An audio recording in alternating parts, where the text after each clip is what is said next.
When the creative minds at Square set about crafting the story and scenario of what became Final Fantasy VII, they intended on telling a tale that stood out from those previously told across the Final Fantasy franchise.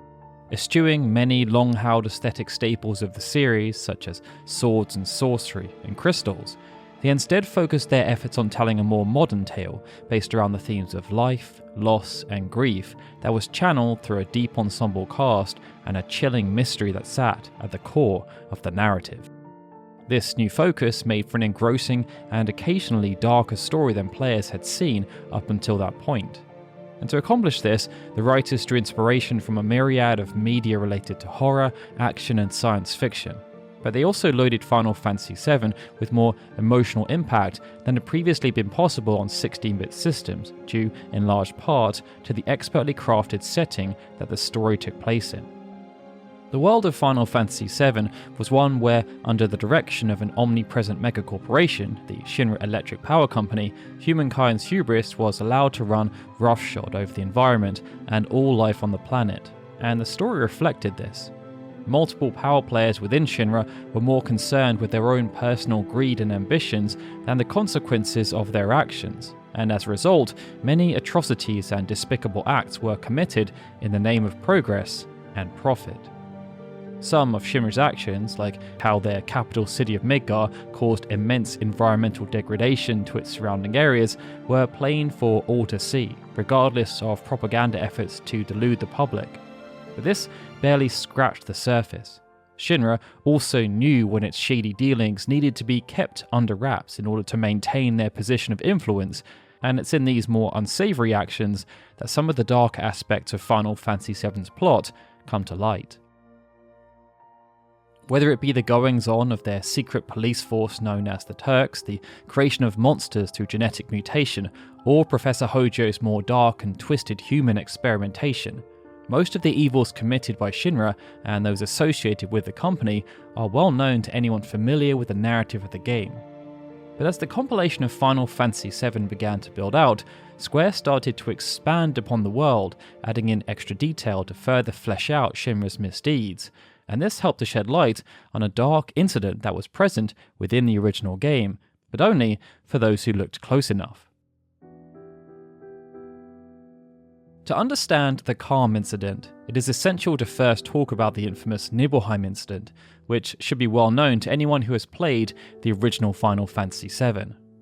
Serving as a prominent plot point during many key sequences, the Nibelheim Incident caused the near-total destruction of the small mountain village of Nibelheim, and began a butterfly effect-like series of events that would have a drastic impact on the lives of nearly every main character in Final Fantasy VII and beyond. This event transpired due to the former Soldier First class, Sephiroth, coming to grips with the true nature of his existence and razing the town of Nibelheim to the ground as a result, killing Cloud's mother and Tifa's father in the process.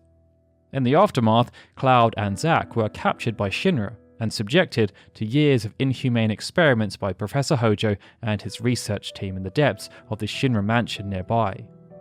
Though the pair later escaped Hojo's laboratory, their lives were forever altered by the horrific events of the incident, which is why, upon returning to Nibelheim later on in the narrative, Cloud, and indeed Tifa, were so shocked by what they saw. Expecting to find Nibelheim in ruins, or at the very least a shell of its former self, the pair had braced themselves for the worst. But instead of desolation and destruction, what they found was a suspiciously picturesque version of the bustling mountain village that they had left behind, save for the fact that no one remembered who they were.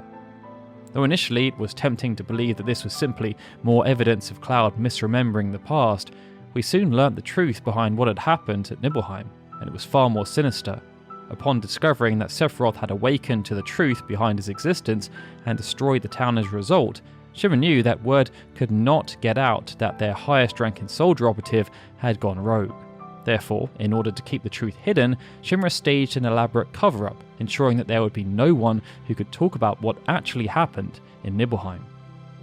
Rounding up the survivors of Sephiroth's fury and delivering them to Hojo's lab alongside Cloud and Zack, Shinra started their clandestine operation of giving the cruel researcher carte blanche to conduct further research on the effects of Mako and materia on the human body.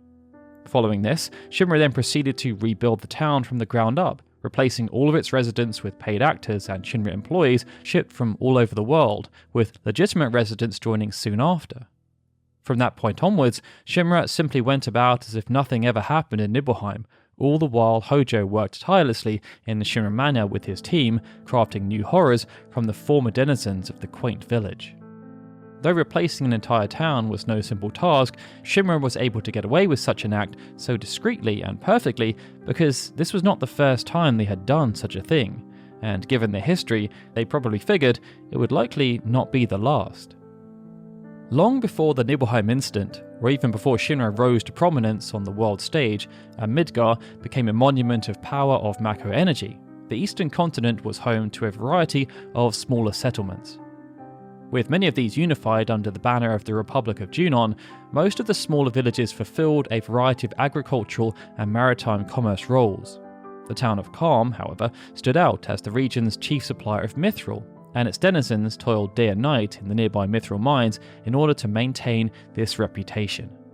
Mithril, prized for its durability and usefulness in metalworks and machinery, blessed the town of Kalm with a steady supply of income, and for many years things were relatively good for its citizens. No matter which way the political compass of the time seemed to point, mithril was always in demand, and so Kalm was able to enjoy a relative period of stability and safety, as nobody wanted to jeopardize the operation.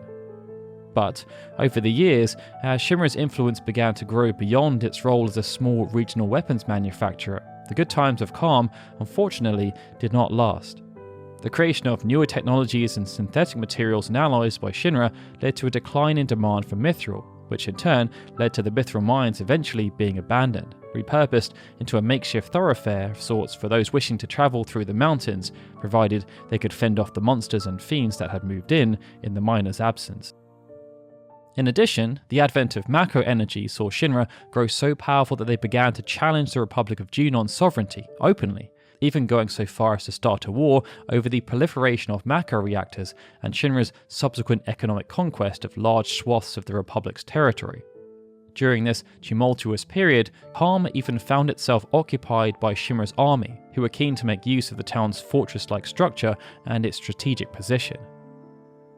After the Junon War concluded, things settled down and Kalm changed from a once important piece of the eastern continent's economy to a supporting role in Shinra's newest project, the megapolis of Midgar, the city of Mako. Providing Midgar's construction crews with lodging and food, Kalm quickly found itself in the long shadow of Midgar. Following the city's completion, Kalm was then left completely reliant on Midgar for its energy and economic support, as mithril mining was no longer viable and the town had no reactor of its own. Though times had certainly been better though, life in Kalm continued, and its people eked out a living under Shinra's watchful eyes, ever longing for a bygone era. Like before, this relative stability was not to last, and once again, Kalm's hardships came due to the actions of Shinra, just 5 years before the events of the Nibelheim incident. Though Midgar was now finished and the Republic of Junon was a distant memory to most, as Shinra's empire grew, they continued to find themselves at war with various factions throughout the world who challenged their desire to spread Mako energy, and with it, their political influence. In these situations, after diplomacy or negotiations had failed, Shinra often employed every form of pressure they had on their opponent, from their private security forces, to the Turks, to even soldier if circumstances called for it, all in order to get what they wanted, with no tactic considered too extreme. It was during one of these missions that a Turk named Verdo was stationed near Kalm, incidentally where he lived alongside his family, and he was tasked with conducting a firebomb strike on what was believed to be the location of a group of dissidents who were leaking vital company secrets out of Shinra. But what should have been a routine mission for a seasoned Turk unfortunately went sideways. Upon ordering the strike, Verdo's communications equipment suffered a brief malfunction, and the Shinra army misheard his orders, striking not the intended target, but the entire town of Kalm itself. As a result of the ensuing artillery strike, the town was largely reduced to rubble, and Verdo's own family were believed to have been killed in the process, alongside the majority of the population, a mistake that Verdo never allowed himself to forget. But though Verdot was horrified by his mistakes, Shinra had no time to dwell on the details of what had gone wrong, or who was affected. They decided that the best course of action would be to pretend as though the whole affair had never happened, and they quickly put the distraught Verdot in charge of an elaborate cover-up operation, burdening him with the task of covering up the deaths of his own family and the people of Kalm, perhaps as punishment for his own grave mistake. Higher-ups also saw an opportunity to rid themselves of witnesses and appease the ever-greedy Professor Hojo, as any survivors that were found in the charred ruins of Kalm were shipped off to his research facilities, never to be heard from again.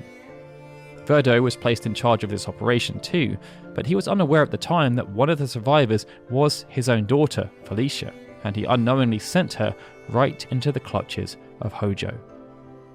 With the remnants of Kalm removed, Shinra then rebuilt the town from the ground up, replacing it down to the very last detail and hiring actors and relocating Shinra employees to populate it. Due to Shinra's meticulous actions, no one on the outside knew what had happened, and this then largely served as a blueprint to Shinra as to what they could get away with if they absolutely needed to. This helped to explain why, years later, when Cloud and the rest of Avalanche visited Kalm after escaping from Midgar, they found a populace that was overwhelmingly positive to Shinra despite the town's seemingly tumultuous past with the company. Connections between how both the Kalm Incident and the Nibelheim Incident transpired are clearly numerous, but they go a bit deeper than just the surface-level comparisons. Though both events featured the destruction and reconstruction of whole towns due to the direct actions of Shinra, not to mention the subsequent kidnapping of survivors for the use in Hojo's experiments, it's worth noting that these similarities are not just present due to coincidence. In fact, in both cases it was not only Shinra and the Turks, but specifically Verdot that was in charge of both situations. In Kalm, it was an honest mistake on behalf of faulty technology that led to the destruction of the whole town. But through his active participation in leading the cover-up operation that followed, Verdot unwillingly became the architect of a much darker legacy than he could have ever imagined.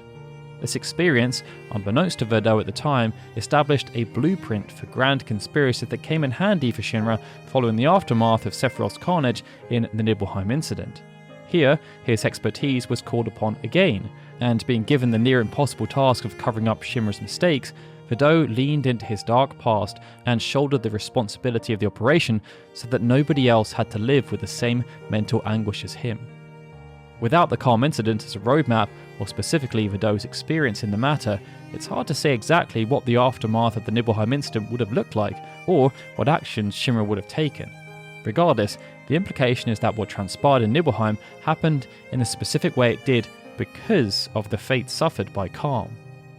As most of the backstory of Kalm was explained in the Japanese-only mobile game Before Crisis, the connections between Kalm and Nibelheim were not fully established through the course of the original game's narrative. But the story was already there, within the wider lore. It just wasn't fully explained in the original game due to time pressures and cuts. It's why the denizens of Kalm did offer some very sympathetic dialogue in the original game that uncharacteristically supported Shinra, sometimes concerningly so, with one person even mentioning that they used to live in Midgar.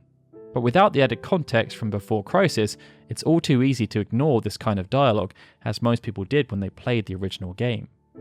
Still, even taking into account the greater compilation of Final Fantasy VII, Kalm often gets left out when discussions are had about some of the darker plot elements of the overall story.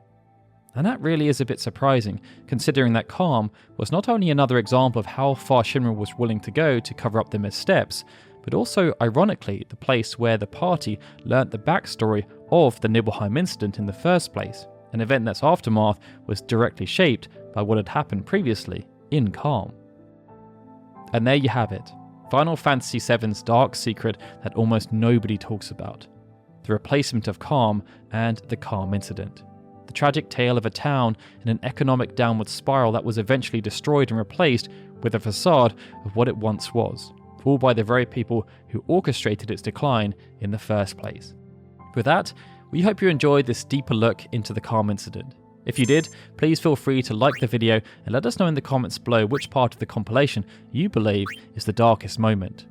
Alright everyone, with that, this is Darryl signing out. As always, I'd like to give a big thank you to all of our Patreon and YouTube membership supporters, especially Benjamin Snow, Christopher Gardner, Cody Keith, EXP Required on YouTube, Gregory, Nate Hancock and Sukin TDK were super special Onion Knight supporters, and of course, a big thank you to everyone for watching this video. I'll see you all again soon for more Final Fantasy goodness.